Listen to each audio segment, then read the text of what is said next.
Okay, good morning all. Welcome to Learners Academy. Good morning. Okay, exercise 15.1 question number 8 से आज आगे करेंगे. Most probably आज exercise को हम खत्म करेंगे, है ना. मोस्ट प्रोबेबली क्या करेंगे ही करेंगे क्योंकि टाइम की कमी नहीं है. ठीक है, चलते हैं. ये क्या खुल गया? हाँ, refer to question number 2 exercise 14.2. we have already referred to exercise 14.2 question number 2. ये दिख रहा है सबको. इसको क्वेश्चन को पढ़ लेते हैं, एक बार रिकॉल कर लेते हैं क्या क्वेश्चन था लास्ट चैप्टर में. The distance in kilometre of 40 engineers, 40 engineers का उनके घर से उनकी ऑफिस या प्लेस ऑफ वर्क जहां भी वो काम करते हैं के बीच की डिस्टेंस को देखा गया, किलोमीटर में देखा गया और रिकॉर्ड किया गया. जैसे पहले इंजीनियर की डिस्टेंस कितनी है, 5 किलोमीटर, दूसरे की 3 किलोमीटर, घर से ऑफिस, घर से उनका जो भी प्लेस ऑफ वर्क है, ठीक है ना. तीसरे इंजीनियर की 10 किलोमीटर. इस तरीके से 40 इंजीनियर्स की क्या करी गई, रिकॉर्ड करी गई. ठीक है. अब इसमें एम्पेरिकल प्रोबेबिलिटी ऐसे है कि मैंने बार बार इसको इस सेंस में सोचो कि मैंने क्या किया, एक इंजीनियर की डिस्टेंस रिकॉर्ड करी, तो एक्सपेरिमेंट किया मैंने कि देखें इसकी डिस्टेंस कितनी है. फिर वो एक्सपेरिमेंट रिपीट किया कि दूसरे की देखी, फिर तीसरे की देखी, फिर चौथे की देखी. समझ में आई बात. इस तरीके से ये एम्पेरिकल प्रोबेबिलिटी, इसको इस सेंस में पढ़ो. ठीक है, क्वेश्चन फिर भी पढ़ लेते हैं. फिर से क्या कह रहा है, व्हाट इज द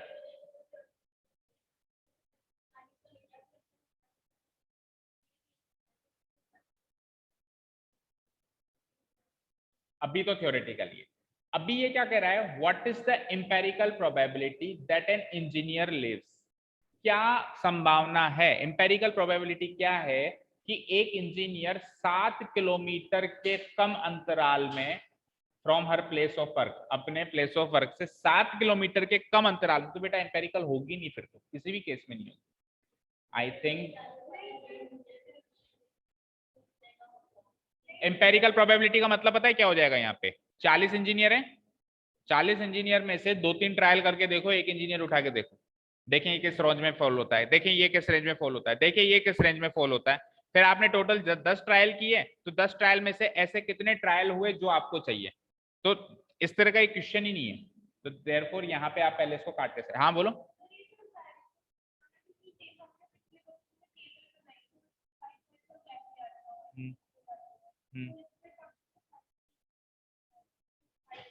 इंपेरिकल का मतलब ये थोड़ा होता है बेटा. इंपेरिकल का मतलब होता है हम ट्रायल कर रहे हैं.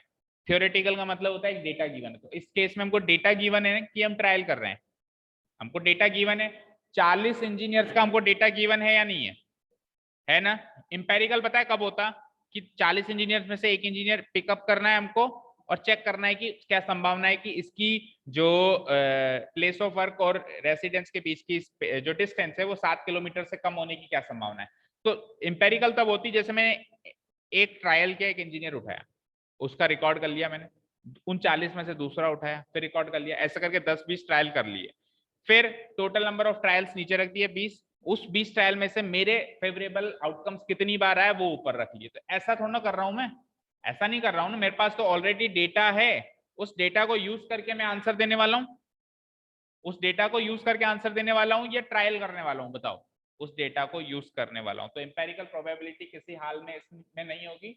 इसको चेंज कर दो, आप केवल सिंपली लिख दो what is the probability, what is the probability that an engineer lives. जब भी डेटा ऑलरेडी गिवन है, जब भी डेटा ऑलरेडी गिवन है तो वो एम्पेरिकल प्रोबेबिलिटी नहीं होती. वो क्या होती है, या तो प्रोबेबिलिटी होती है. अच्छा सिंपली कह दूं ना, प्रोबेबिलिटी तो वो थ्योरेटिकल है. अगर आपको पता नहीं दे रखा हो कि एम्पेरिकल है या थ्योरेटिकल है, तो बाय डिफॉल्ट वो क्या है, वो चूजिंग ऑफ वन वाला ही केस है, थ्योरेटिकल है. ठीक है, क्लियर है. What's the probability that an engineer lives less than 7 kilometre from her place of work, अपने प्लेस ऑफ वर्क से 7 किलोमीटर के कम अंतराल पे, मोर देन और इक्वल टू 7 किलोमीटर, 7 किलोमीटर के बराबर या उससे ज्यादा के अंतराल में, और within half kilometre from her place of work, आधे किलोमीटर के अंदर अंदर के अंतराल में वो रहता है. इन 3 चीज की प्रोबेबिलिटी निकालनी है हमको. सबसे पहले टेबल बनानी पड़ेगी, राइट. तो टेबल बनाने का 2 ऑप्शन है आपके पास. पहला ऑप्शन जो है वो ये है कि आप डेटा को पढ़ो और टेबल बनाओ, और दूसरा ऑप्शन थोड़ा आसान है, पुरानी टेबल को कॉपी कर लो. जो आपकी इच्छा हो वो कर सकते हो, करो. स्टेप्स लिख लो चलो पहले तो. नहीं, पहले स्टेप्स लिखते हैं हमेशा, आप उल्टा करते हो हमेशा। अच्छा, उसमें 5-5 का लिया है तो फिर तो बनानी ही पड़ेगी। नहीं नहीं, ऐसा थोड़ा ना कि 5-5 का लिया था तो। अच्छा, 7 किलोमीटर के अंतराल में पूछ रहा है।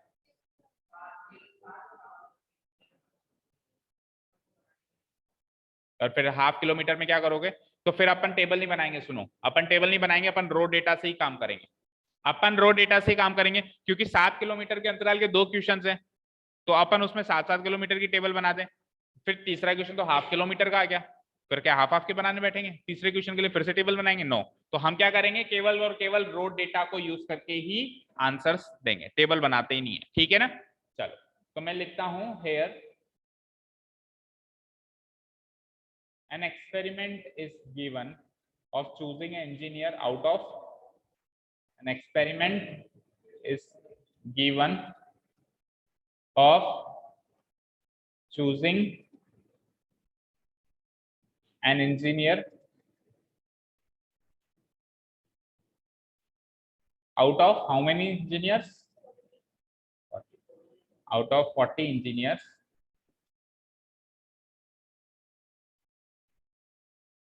whose distance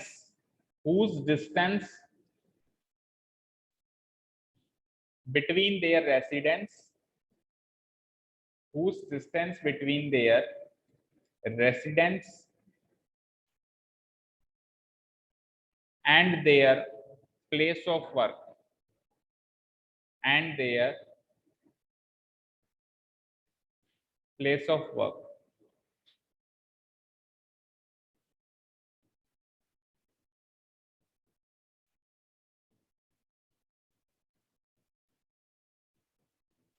ठीक है, are given as follows, are given as follows। और उसके बाद आप स्पेस छोड़िए, वो जैसा रो डेटा क्वेश्चन में है वैसे के वैसे रो डेटा ही आपको कॉपी पेस्ट करना है, कोई टेबल नहीं बनानी, राइट? ठीक है, रो डेटा शायद आप 4 लाइन में कॉपी कर लोगे, 4 रोज बन जाएंगी, 1 2 3 4, तो 4 लाइन छोड़ दो आप, ठीक है। चलें क्वेश्चन पे। अब क्वेश्चन नंबर 1 क्या कहता है, ये क्वेश्चन नहीं है, क्वेश्चन तो हमको वहां से देखना है। क्वेश्चन क्या है कि इंजीनियर जो आपने सेलेक्ट किया है वो जो है 7 किलोमीटर के अंदर अंदर रहता है, लेस देन 7 किलोमीटर, 7 किलोमीटर के अंदर अंदर रहता है। अगली बार तेरा पेन नहीं गिरना चाहिए या कोई भी चीज गिरनी नहीं चाहिए, संभाल के बैठना बेटा, ठीक है ना। हाँ, 7 किलोमीटर के अंदर अंदर के अंतराल में वो रहता हो, इसकी प्रोबेबिलिटी हमको निकालनी है। तो उसी को हम मान लेते हैं इवेंट ई। क्वेश्चन नंबर 1, मतलब वो स्पेस छोड़ देना, उसके बाद क्वेश्चन नंबर 1 रो डेटा लिखने का स्पेस छोड़ देना। Let the event E be, let the event E be that the chosen engineer lives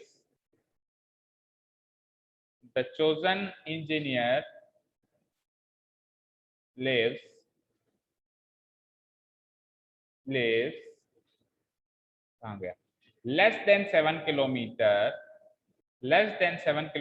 from her place of work, lives less than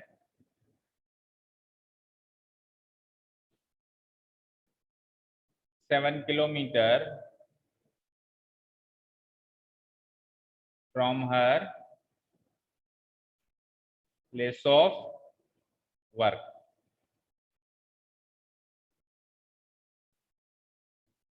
less than 7 kilometer from her place of work, right?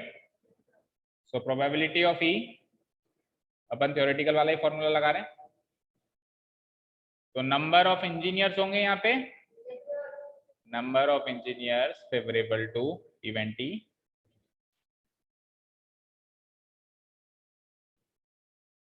To the event E divide by total number of engineers.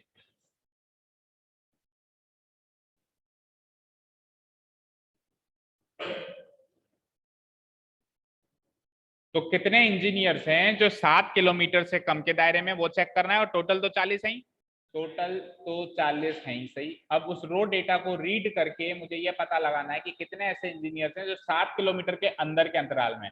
बताओ, 5 kilometre वाला 7 से कम होगा, ये होगा, ये ज्यादा हो गया, ये ज्यादा हो गया, ये ज्यादा हो गया, ये होगा क्या? नहीं होगा, 7 से कम चाहिए, तो 7 भी नहीं होगा उसमें। और आ जाओ, 2 होगा, ये भी नहीं होगा, ये भी नहीं होगा, ये होगा, ये होगा, 3 होगा, 2 होगा, 6 होगा, 7 होगा, 6। अब काउंट करो कितने इंजीनियर्स हैं जो 7 किलोमीटर से कम उनका अंतराल है। 1 2 3 4 5 6 7 8 9, तो 9 इंजीनियर्स हैं इवेंट टी के favourable, divided by total number of engineers है 40, कट नहीं रहा है, 9/40 इज द आंसर। ठीक है, अब क्वेश्चन नंबर 2। क्वेश्चन नंबर 2 में क्या कह रहा है कि मोर देन और इक्वल टू 7 किलो, तो इवेंट नया मान लो, let the event F B, let the event f be that the chosen engineer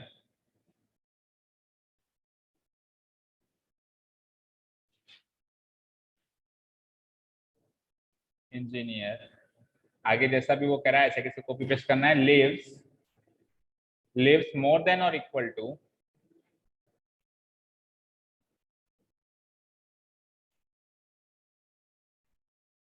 more than or equal to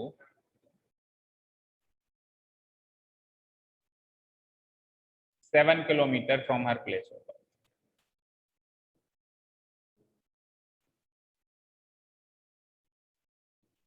From her place of birth, so probability of f will be v number of engineers favorable to event f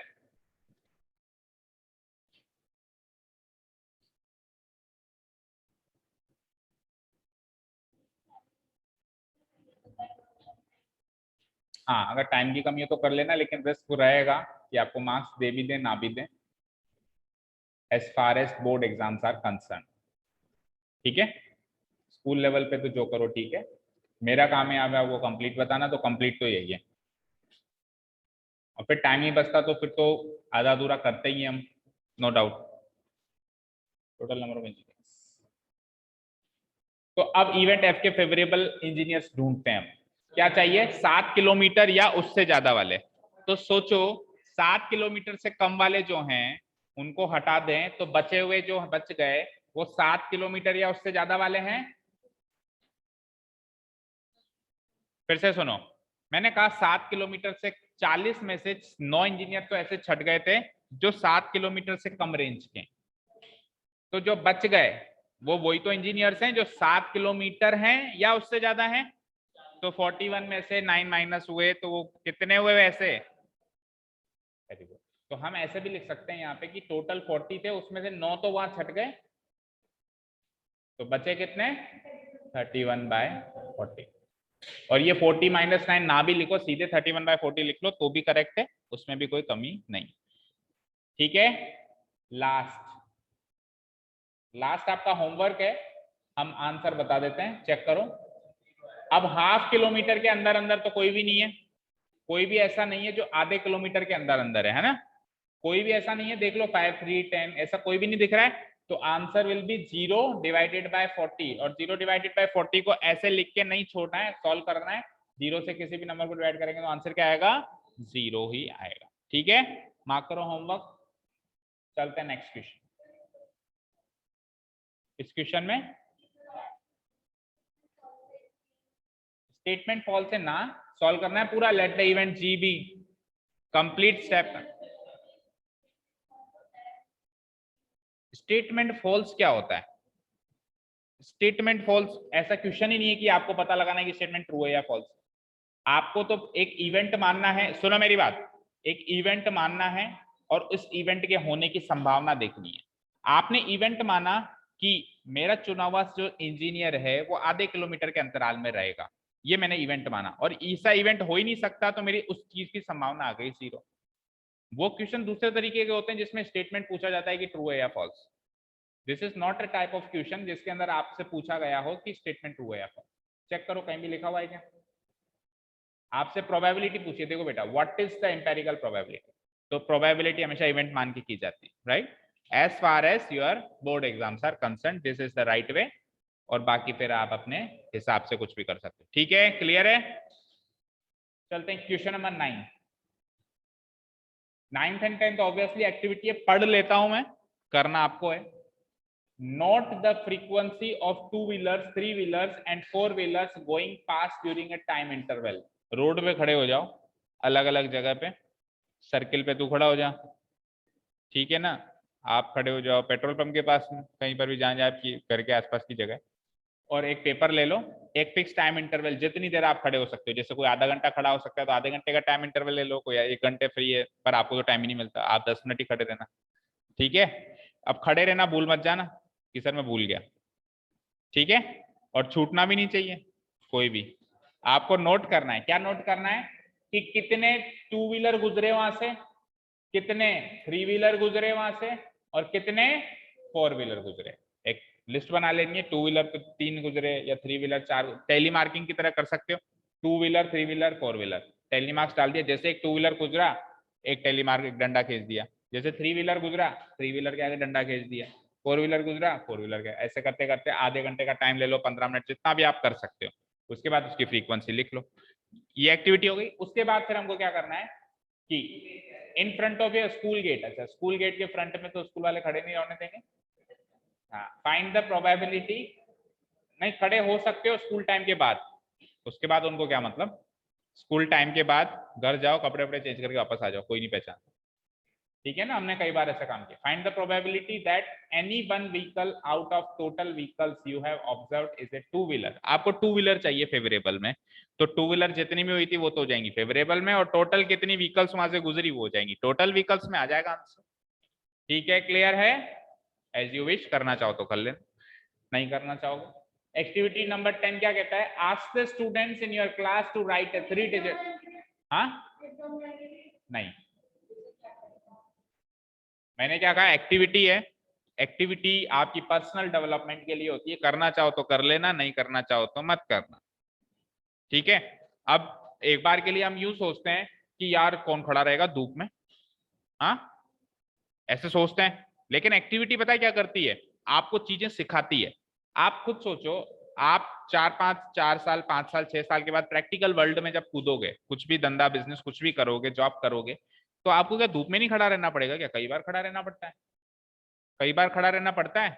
activity क्या करती है, आपको future के लिए तैयार करती है, फिर भी मैं कहूंगा आपकी इच्छा, ठीक है। हाँ, all the students in your class to write a 3 digit number, सारे बच्चों को बोलोगे भैया जादू दिखा रहा हूँ, 3 डिजिट का नंबर लिखो, अपनी अपनी शीट पे 3 डिजिट का नंबर लिखो। 3 डिजिट का नंबर कहां से शुरू होता है गर्वित, 3 डिजिट का नंबर कहां से शुरू होता है, 3 डिजिट का नंबर कौन से नंबर से शुरू होता है, 3 डिजिट का नंबर समझते हो, जिसमें 3 डिजिट हो, 1 2 3, तो ऐसे नंबर जैसे कोई भी एग्जांपल दो 3 डिजिट के नंबर का।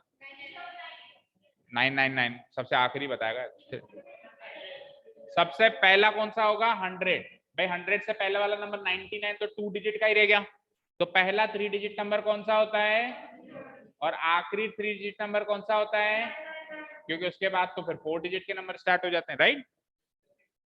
हाँ क्या कह रहे हैं, 000, 000 is not a 3 digit number, it is a single digit number, क्योंकि लेफ्ट साइड में 0 लगने की कोई वैल्यू नहीं होती, जैसे 12 के आगे लेफ्ट साइड में मैं 0 कितने भी लगा दूं, इनकी कोई भी वैल्यू नहीं है, नंबर तो इतना ही है, नंबर तो इतना ही है, ठीक है, क्लियर है। अब आपने कहा कि एक 3 डिजिट नंबर लिखो, किसी ने क्या लिखा होगा, किसी ने क्या लिखा होगा, किसी ने क्या लिखा होगा, चिट बंद करके क्लोज करके आपने एक डब्बे में डाल दिए सबके number. Choose any student from the room at random, फिर उनमें से जिन्होंने भी 3 डिजिट के नंबर लिए किसी को भी खड़ा करो, आओ। What is the probability that the number written by her या him is divisible by 3, तो क्या प्रोबेबिलिटी है कि उनमें से जो भी बच्चा निकल के आया उसमें जो भी नंबर निकला वो 3 से डिविजिबल होगा, पहला क्वेश्चन। दूसरा क्वेश्चन, अच्छा रिमेंबर दैट ए नंबर, अच्छा ये आपको डिविजिबिलिटी ऑफ 3 बता रहा है कि कोई भी नंबर 3 से डिविजिबल कब होता है, जब उसके डिजिट्स के जो सम होते हैं वो किससे डिविजिबल हो, 3 से डिविजिबल हो, ठीक है। फॉर एग्जाम्पल मैंने कहा 124, क्या ये 3 से डिविजिबल है, तो आप क्या करोगे, इनके डिजिट्स को ऐड करोगे, 1 + 2 कितना होता है 3, 3 + 4 कितना होता है 7। तो डिजिट्स का सम 7 आया। 7 3 से डिविजिबल है क्या? नहीं। तो फिर ये नंबर भी 3 से डिविजिबल नहीं। ये डिविजिबिलिटी ऑफ 3 हमने 6-7 क्लास में शायद पढ़ी थी, है ना? कब पढ़ी थी? 4th, उससे भी पहले पढ़ ली थी, राइट। हाँ, 2 दिन पहले पढ़ी है। वो मैंने रिवाइज करा, पढ़ा तो आपने बहुत पहले होगा, डिविजिबिलिटी ऑफ 3, है ना?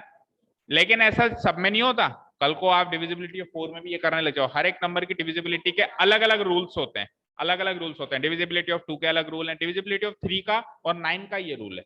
3 का और 9 का क्या रूल है कि सम ऑफ डिजिट्स अगर 3 से डिविजिबल है तो नंबर भी 3 से डिविजिबल है, और सम ऑफ डिजिट्स अगर 9 से डिविजिबल है तो नंबर भी 9 से डिविजिबल। 3 और 9 में आप ये केस याद कर सकते हो। ठीक है, तो इस क्वेश्चन का आंसर देना है। तो ये भी एक्टिविटी अगर करना चाहो तो कर सकते हो, अदरवाइज आपकी इच्छा। हाँ, नहीं कर, बिल्कुल नहीं कर। ठीक है,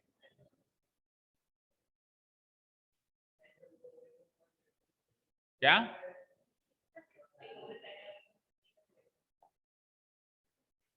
चलो क्वेश्चन नंबर 11 चलते हैं फिर हम। 11 bags of wheat flour each marked 5 kg actually contained the following weights of flour in kg। 11 bags हमने कंसीडर किए। व्हीट फ्लोर समझते हो, गेहूं का आटा। गेहूं के आटे के 11 बैग्स हमने लिए, है ना, कट्टे लिए। ठीक है, सब पे क्या मार्किंग थी? 5 kg की। सब पे क्या मार्किंग थी?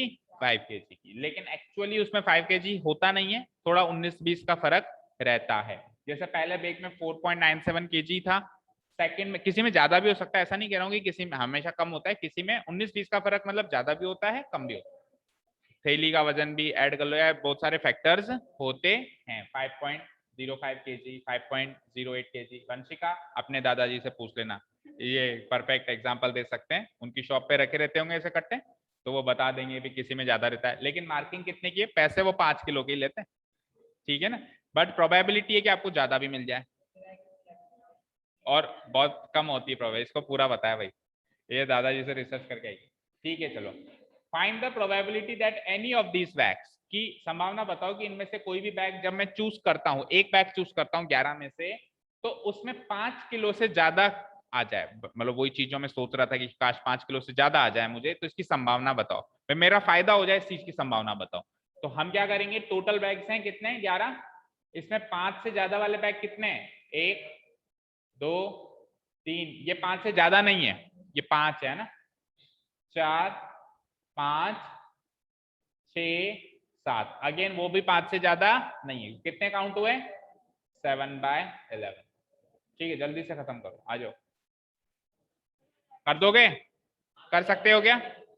कर सकते हो, चलो ये वाला होमवर्क मार्क करो, ये वाला होमवर्क मार्क करो। कर सकते हो भाई, इसने कहा है, अंश ने कहा है। बाकी आप अंश से निपट लेना फिर बात में। अंश ने कहा है मुझे, तो कर देंगे वो। मैंने क्या कहा, आप अंश से निपट लेना, मेरी तरफ से तो अंश ने कह दिया भाई हाँ कर सकते।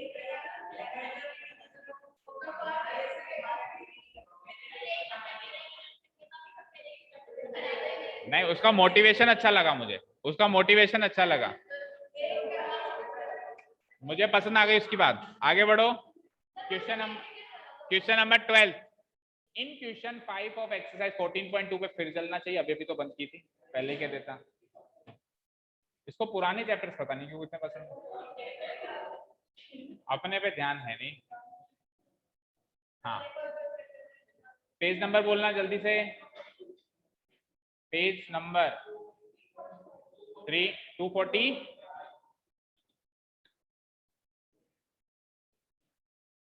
क्वेश्चन नंबर कौन सा कह रहा है? 5th क्वेश्चन देख रहे हो आप, है ना। रो डेटा से ही यूज करेंगे इसको भी हम, टेबल लेबल नहीं बनाने वाले।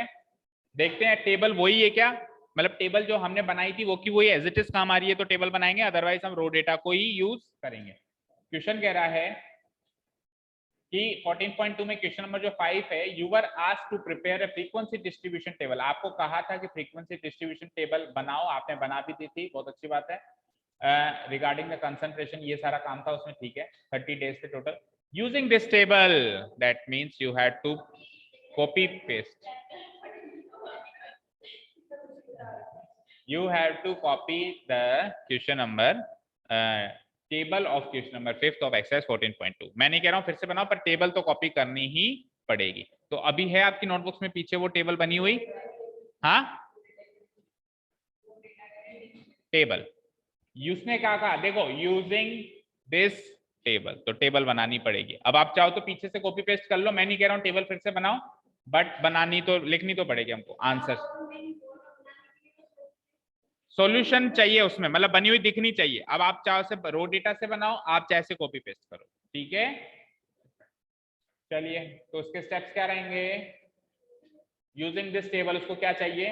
उसको चाहिए कि using the concentration of sulphur dioxide in the interval 0.12 से 0.16 in any of these days, उन 30 दिन में से कोई भी एक दिन चूज कर लिया गया, और उस दिन क्या संभावना है कि कंसंट्रेशन 0.12 से 0.16 के बीच का ही होगा, इस इंटरवल का होगा, इसकी क्या संभावना है।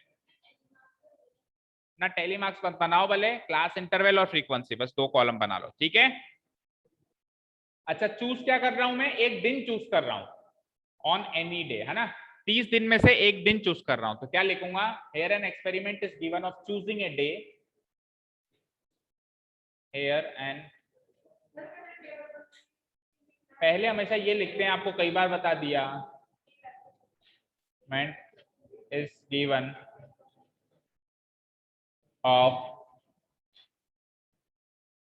choosing a day out of how many days? 30 days, out of 30 days, ठीक है। और 30 दिन का हमको क्या गिवन है? हमको ये गिवन है, regarding the concentration of sulphur dioxide in the air in parts per million of a certain city, ठीक है। तो आप लिखोगे 30 डेज के बाद, whose concentration of sulfur dioxide in the air in parts per million of a certain city is given in the table below, लिखो 30 days के बाद ये पूरी लाइन लिखो।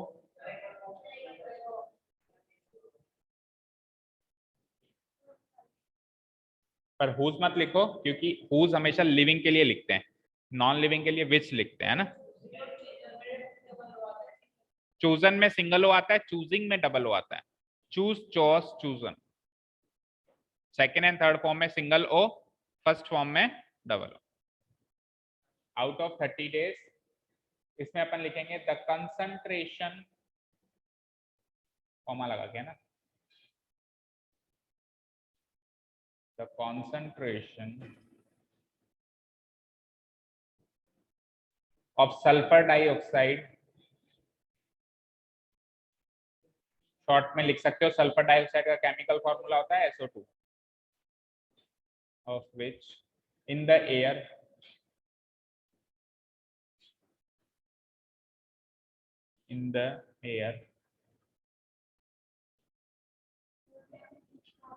अब लिखूंगा ना, of which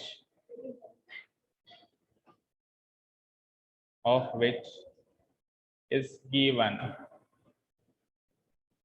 in parts per million, short में ppm भी लिख दो, चाहे ppm ही लिखा था उसमें, शॉर्ट में पार्ट्स पर मिलियन को है ना, इन ppm, देखो इस क्वेश्चन में भी लिखा हुआ है, यू कैन चेक, ये पार्ट्स पर मिलियन को शॉर्ट में क्या लिखा हुआ है? ppm।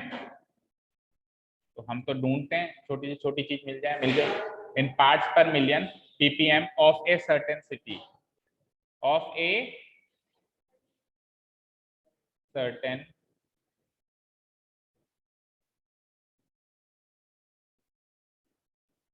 In the table given below. फिर आपको वो टेबल बनानी है, तो शॉर्ट में मुझे बता दो, इधर तो था concentration in ppm, concentration of SO2 in ppm, और इधर हम लिख देंगे नंबर ऑफ डेज, फ्रीक्वेंसी का मतलब number of days, tally marks लिखने की जरूरत नहीं।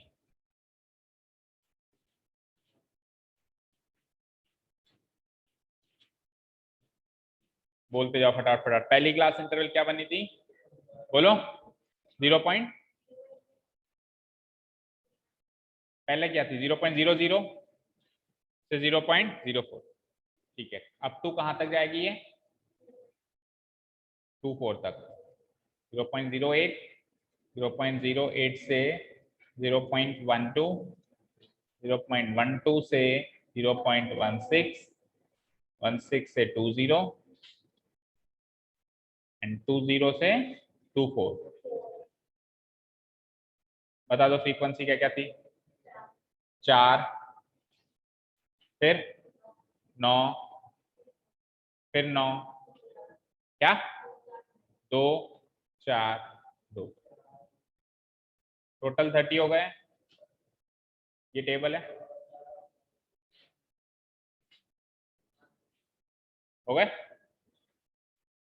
ठीक है, अब इसके बाद इवेंट मान लेते हैं। Let the event E be, नीचे से लिख देता हूं,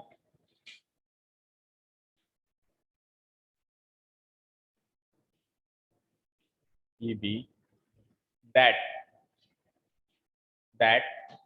the chosen day, that the chosen day has the chosen day has the concentration of SO2 in the interval 0.12 to 0.16। ऐसे कैसे डाल दो? chosen day has the concentration of SO2 in the interval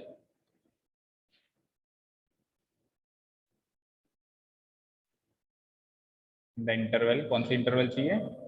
12 से 16।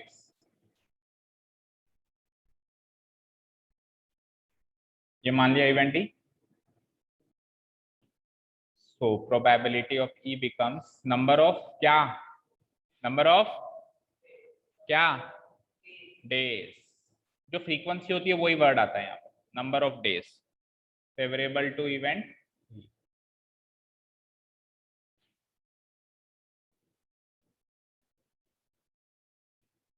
And they are divided by total number of days। चलो, तो अब उस table से देखना है 0.12 और 0.16 इंटरवल में कितनी फ्रीक्वेंसी थी? 2, और टोटल नंबर ऑफ डेज कितने थे? 30। तो काट क्या क्या आंसर आ जाएगा? चेक करो पीछे।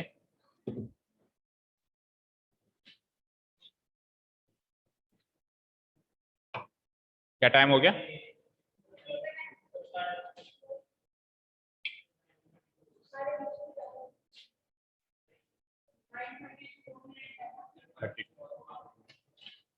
लास्ट क्वेश्चन देखते हैं जल्दी से।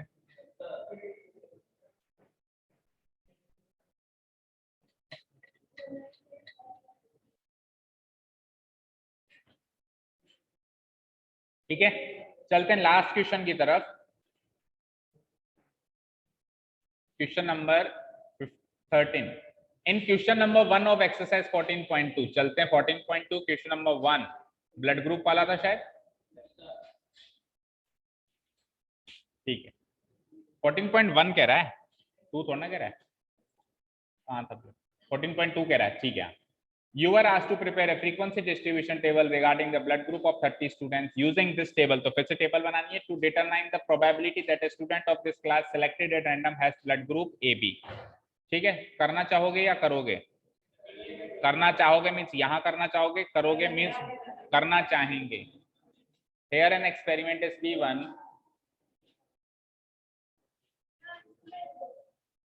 किसको भेजूं? कहाँ भेजूं? here an experiment is given of choosing a। किसको चूज कर रहे हैं अब की बार? ब्लड ग्रुप को चूज कर रहे हैं। किसको चूज कर रहे हो? अरे किसको चूज कर रहे हो? फ्रीक्वेंसी में क्या था? स्टूडेंट्स। तो of choosing a student out of total कितने? टोटल कितने? 30 स्टूडेंट्स। और इन स्टूडेंट्स का क्या गिवन है हमको? whose blood groups are given in the table below। whose blood groups are given in the below table। तो इसमें तो ग्रुप्ड नहीं बनेगी, अनग्रुप्ड ही बनेगी। टेबल बना लेते हैं, एक तरफ ब्लड ग्रुप और एक तरफ नंबर ऑफ स्टूडेंट्स। और आप बता दो फटाफट से पुराने देखकर, ब्लड ग्रुप और नंबर ऑफ, फ्रीक्वेंसी हो जाएगी, फ्रीक्वेंसी का मतलब क्या हो जाएगा, नंबर ऑफ स्टूडेंट्स। फ्रीक्वेंसी उसका मतलब हो गया नंबर ऑफ स्टूडेंट्स, राइट। बोलो ब्लड ग्रुप कौन कौन से, ए बी और ओ। ए बी, चार ही एंट्रीज हैं, ए बी और ओ। बोलो ए के कितने थे, 9, 6, 3, 12, टोटल हो गए 30 हो गए, और से 15, 3, 18 और 12, 30। ओके, इवेंट मानो फटाफट। Let the event E be that the chosen student, कौन, कंप्यूटर, अच्छा अपडेट हो रहा है, ठीक है। आपकी क्लास है क्या सर अभी इस क्लास में? 10 बजे से ना, उसमें को तो 5 मिनट लगे। Let the event E be that the chosen student has blood group, कौन सा मांगा है उन्होंने, कौन सा मांगा है, किसकी जरूरत है बताओ, has blood group A B,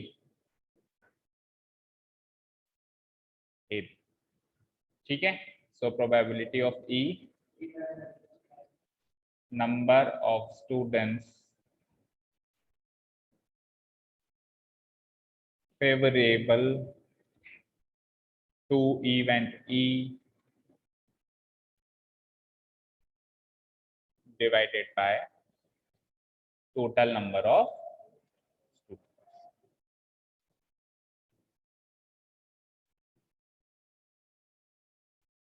तो कितने स्टूडेंट्स हैं इवेंट ई से फेवरेबल करने वाले, इवेंट ई से फेवर करने वाले। इवेंट ई का मतलब है blood group A B, blood group A B से 3 ही बच्चे हैं, और टोटल बच्चे हैं हमारे 30। That comes out to be 1/10। Match कर लो पीछे आंसर, सही है। कोई डाउट सौम्या, कोई डाउट आपको? ओके, तो it was a very easy chapter. कुछ 2-3 बातें याद रखो, स्टेप्स बनाना सीख लो। हाँ, वेरी लेंथी, तो इसलिए तो मैं क्या आपको क्यों करवा रहा हूँ हर एक क्वेश्चन, ताकि आपको स्टेप्स बनाना है, क्योंकि इन क्वेश्चंस में जो है वो स्टेप्स ही हैं। फाइनल आंसर तो बहुत इजी है, कोई भी निकाले ओरली, जो है वो स्टेप्स ही। इसलिए मैंने आपसे बार बार ये क्वेश्चंस करवाया ताकि आपको स्टेप्स बनाना आ जाए। इसका टेस्ट होगा कल, संडे है ना, तैयारी करो ना। फिर कल क्या करोगे? नहीं तो फिर परसों टेस्ट दोगे, तो कल यहाँ क्या करोगे? डाउट क्लास, इसमें क्या डाउट है? कुछ डाउट नहीं है, पता है मुझे। हम ले आएंगे डाउट।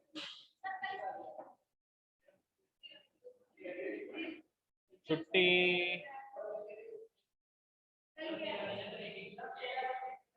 अगर डाउट्स हो तो मुझे ग्रुप में मैसेज करना, तो क्लास रखेंगे, क्योंकि कल तो इवनिंग में ही रखनी है 6:30। वही तो कह रहा हूँ ना, पढ़ना, डाउट हो अगर तो बताना, तो 6:30 पे क्लास रखेंगे। और डाउट ना हो, या फिर ऐसे करो कि जिसको डाउट है वो आ जाना। परसों तो टेस्ट कंफर्म है, 6:30 पे कल इवनिंग वाली क्लास में जिसको डाउट है वो आ जाना, अपनी डाउट पूछ जाना, जिसको नहीं है वो चाहे से मत आना, और परसों टेस्ट में आना सीधे। ठीक है, क्लियर है? टेस्ट तो परसों ही है, टेस्ट तो परसों ही। ठीक है, thank you so much for listening to us, have a nice day, keep learning and bye.